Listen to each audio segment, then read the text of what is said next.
Yesus adalah Alpha Midi dan Omega 3. Alfamart coy.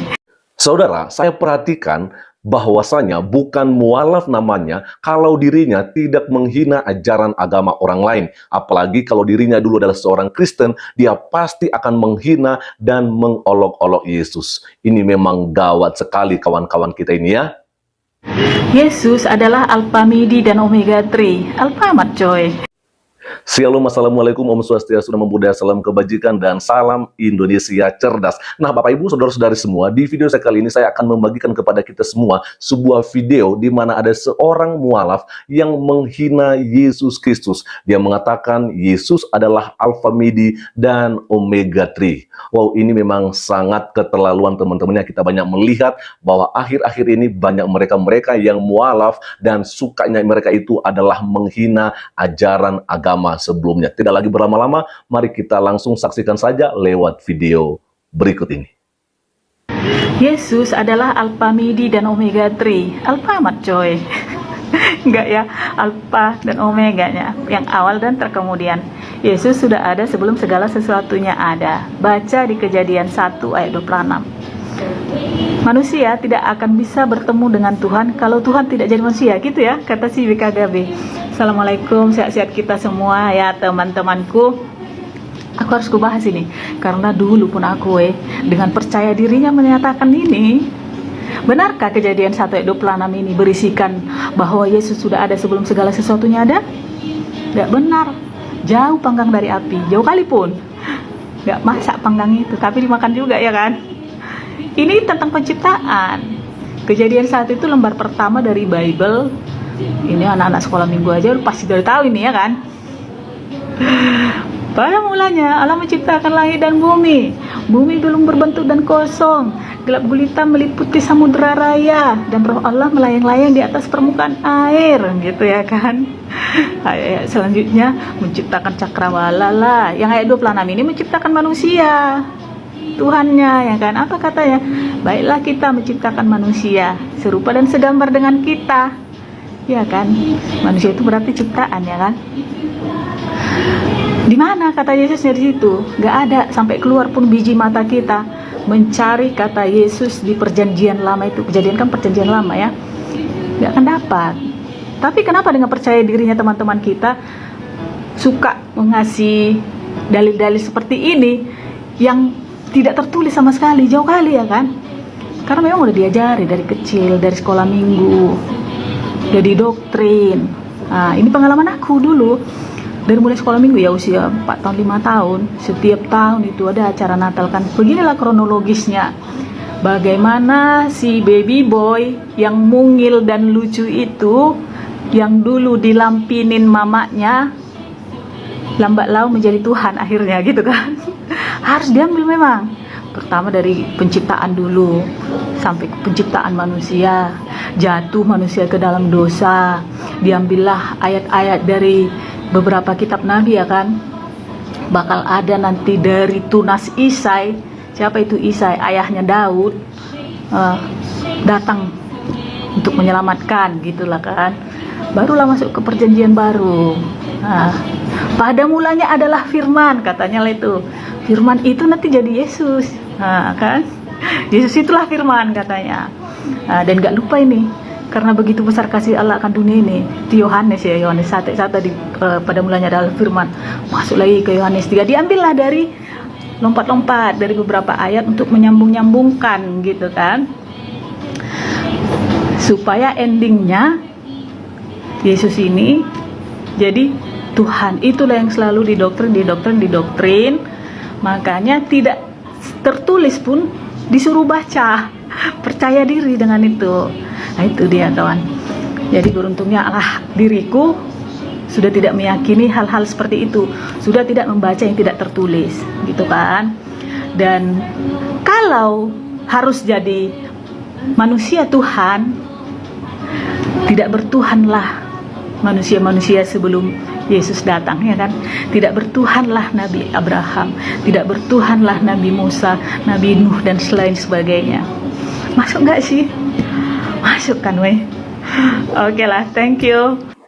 Iya, itu dia Bapak Ibu Saudara-saudari ya, bagaimana tadi kita boleh menyaksikan sebuah video di mana ada seorang yang bernama Danes Dasani, ya, beliau ini adalah seorang mualaf ya, dan ya apa yang dia lakukan adalah sebuah penghinaan ya, sebuah olok-olok terhadap eh, Tuhan kita, yaitu Yesus Kristus ya. Jelas sekali bahwa dari gaya bicaranya dia sengaja menghina Yesus, sehingga di bagian awal video dia mengatakan Yesus adalah Alfa Midi dan Omega 3. Walaupun ini adalah sebuah candaan, tapi bagi saya ini adalah merupakan sebuah tindakan yang keterlaluan.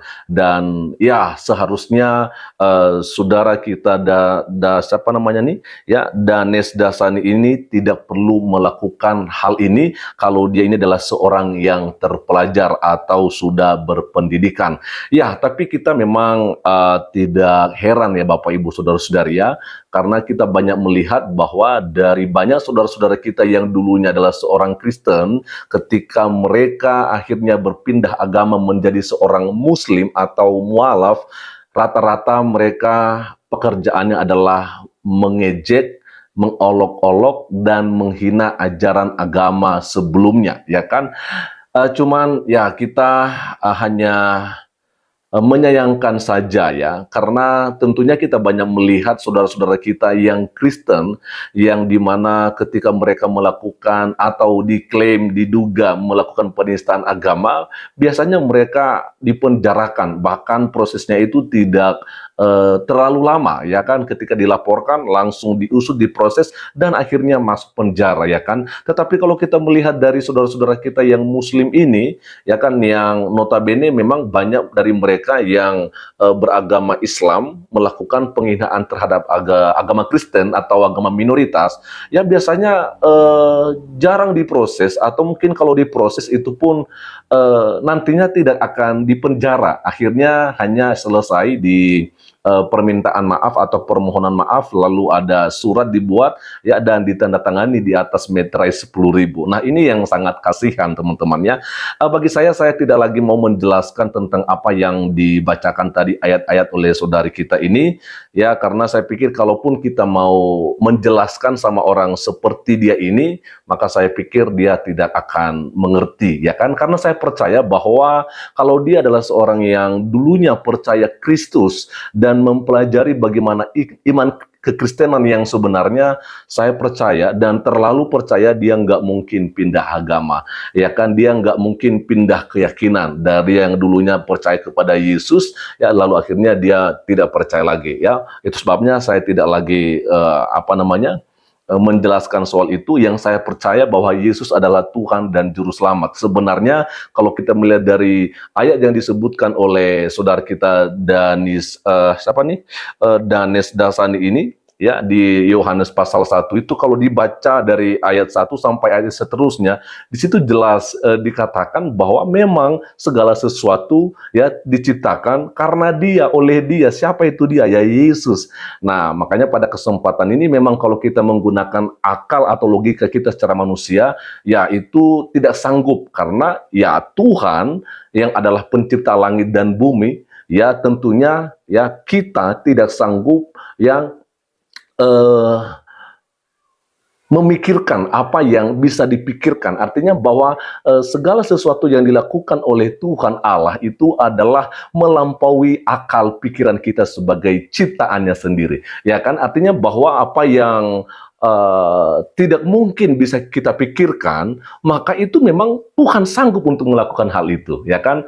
Tapi bagi seorang Danes Dasani ini, ya dia lebih memilih bahwa ini nggak masuk akal katanya, ya, bukan nggak masuk akal, tapi melampaui akal. Nah, teman-teman, di sini saya akan mencoba membacakan beberapa komentar, tapi sebenarnya harapan kita, kalau boleh orang-orang yang seperti ini, ayo Pak Kapolri, ya kan, dan siapapun ya yang merasa pihak berwajib di Indonesia yang ingin menegakkan keadilan di Indonesia, ayolah ya, orang-orang seperti ini nggak boleh dibiarkan, karena agama itu bukan permainan gitu loh ya. Jadi kita nggak boleh sembarangan untuk menista agama orang lain, lalu kita hanya minta maaf dan sebagainya. Tapi saya melihat pun bahwa orang ini kayaknya belum dilaporkan, teman-teman. Tadi baru aja saya buka TikTok, rupanya dia masih melakukan live streaming. Waduh, ini memang gawat sekali ya kalau dibiarkan orang-orang yang seperti ini. Nah, teman-teman, kita di sini melihat ada komentar dari Calcira ya. Pintarnya kau, kita pantau kau ya, sampai pakai baju oranye. Ya, memang harapan kita bahwa orang-orang yang seperti ini harus ditangkap dan dipenjara, teman-teman ya. Nggak boleh dibiarin ya. Lalu ada dari Kaze Yuki Chan, tinggal tunggu dilaporkan aja kayak Ratu Entok. Ya, saya pikir ya ini memang dilaporkan ya, dan harus segera ditangkap dan dipenjarakan, nggak boleh dibiarkan. Kita masih ingat bagaimana saudara kita atau Ibu Meliana dulu, Meliana, yang dimana waktu itu dia meminta agar volume adzannya dikecilin. Nah, akhirnya juga dipenjara, walaupun sempat minta maaf, tapi ya tetap dipenjara 1,5 tahun ya, 18 bulan. Nah, ini jelas-jelas dikatakan Yesus adalah Alfa, Midi, dan Omega 3. Sebenarnya kita bukan membela Tuhan ya. Tuhan nggak perlu dibela, tapi kita ada di negara yang mempunyai aturan dan hukum yang berlaku ya. Jadi ya siapa yang melanggar hukuman, maksud saya siapa yang melanggar aturan, siapa yang melanggar undang-undang ya seharusnya diproses dan dipenjarakan. Ya, kita berharap seperti begitu, ada keadilan di Indonesia kita ini. Ada juga komentar dari Abang Girsang, walah rendah kali literasimu, pantas gampang kau lepaskan imanmu. Ya, betul sekali. Makanya jangan cuman batas sekolah minggu aja kau, tapi sampai dewasa perdalam ilmu agamamu. Betul. Ada dari Dewi Angelia Manurung, dosa yang tidak bisa diampuni ketika kau menjual agamamu. Semoga hidupmu baik-baik aja. Nggak malu kau. Memang kalau orang Batak gitu-gitunya ya.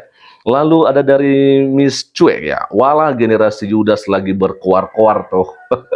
Ya, pengkhianat ya, orang-orang yang menjual Yesus gitu loh. Ada komentar dari Edwin, sekedar saran Kak, jika kakak sudah mengimani kepercayaan kakak yang sekarang, lebih baik jika tidak membanding-bandingkan kepercayaan kakak yang sebelumnya. Terima kasih ya. Ada dari Tunggul Wulung, mualaf karena kawin akan kayak Muslim keturunan dewasa. Baca ayat 1, sudah raja jadi Allah Alkitab, ahli kitab. Nah, itu dia. Seharusnya kan kalau kita mau belajar itu ya belajar dan membaca kitab itu dari awal sampai terakhir gitu loh. Biar nggak salah paham ya. Yang paling terakhir dari Agita Naibaho, permisi Kak, agama tidak bisa dijelaskan secara akal. Betul sekali. Pikiran dan logika kita sendiri. Tetapi karena iman yang tumbuh di dalam hati kita masing-masing. Nah, ini yang betul teman-teman ya. Bahwa memang agama itu tidak bisa dijelaskan secara akal. Karena agama itu, atau iman itu maksud saya, iman terhadap Yesus Kristus terlebih khusus, itu melampaui segala akal. Jadi kalau kita menggunakan akal pikiran kita sebagai manusia biasa, ya wajar kita memang nggak bisa gitu loh. Jadi untuk seorang Danes Dasani ini, bagi kami, ya Anda dimaafkan, tapi kami juga mau orang-orang seperti Anda harus dilaporkan, harus diproses, dan dipenjarakan. Untuk apa? Ya, agar orang-orang yang lain ya yang punya niat untuk melakukan hal yang sama seperti yang Anda sudah lakukan, tidak mau atau dia mau mengurung niatnya untuk melakukan hal itu. Teman-teman, sekian saja dan kiranya Tuhan Yesus Kristus memberkati kita semua. Shalom. Haleluya, haleluya, haleluya. Assalamualaikum warahmatullahi wabarakatuh. Salam Aki. Aku kabarkan Injil keselamatan. Bapak Ibu Kasih Tuhan, ketemu lagi dengan saya Evangelis Avraham Effendi Usman. Bagaimana kabar Bapak Ibu semua? Tentu luar biasa. Nah, itu tadi saudaraku, kita sudah menyaksikan cuplikan videonya. Kita sudah menyimak sama-sama bagaimana seorang mu'alaf yang punya kepahitan terhadap imannya yang lama, terhadap kekristenan. Saya jarang sekali melihat mu'alaf Bapak Ibu, di mana setelah dia meninggalkan kekristenan, dia menjadi muslim atau muslimah, dia belajar dengan cara yang baik. Dia belajar Al-Quran, dia belajar hadis, dia pelajari sejarah-sejarah Islam, dia belajar adab, budi pekerti, pembaharuan karakter, dia belajar tata cara sholat yang benar. Nah, ini kebanyakan mu'alaf yang kita lihat di media sosial, sibuk mengurus agamanya yang lama. Padahal dia sudah meninggalkan, tetapi masih di otak-atik agamanya yang lama. Nah, kadang timbul pertanyaan dari kita, apakah dia masuk Islam atau meninggalkan kekristenan dia karena kepahitan terhadap agamanya yang lama, atau karena sesuatu hal? Kalau memang dia menemukan kebenaran, tidak mungkin dia menghina agamanya yang lama.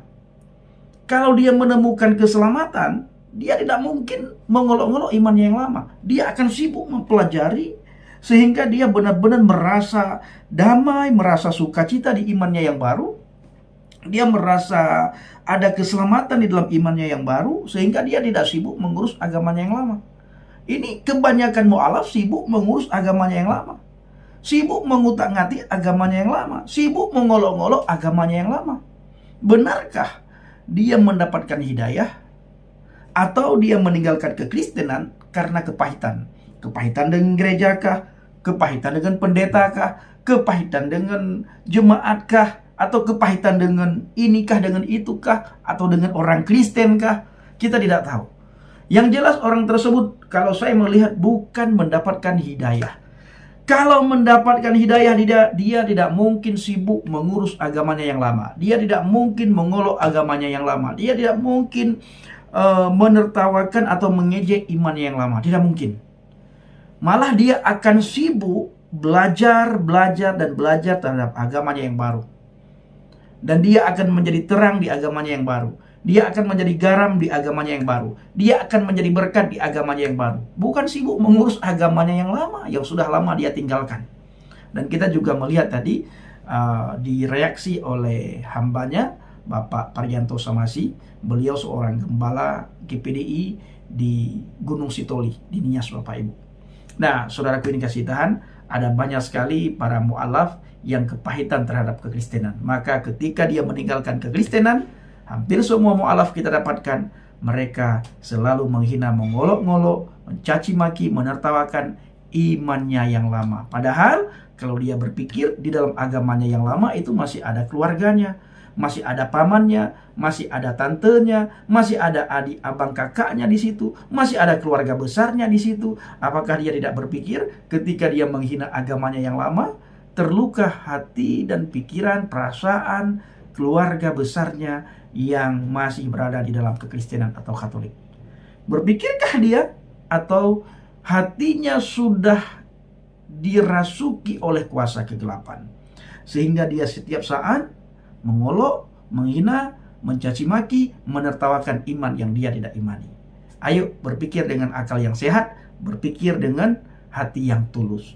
Benarkah Anda sudah mendapatkan hidayah atau Anda meninggalkan kekristenan karena kepahitan? Terima kasih. Assalamualaikum warahmatullahi wabarakatuh. Salam Aki. Aku kabarkan Injil keselamatan. Bapak Yahweh Bishop Adonai Yesus Hamasiah Waruah Kudus memberkati kita semua. Haleluya. Amin. Salam murtadin. Terima kasih.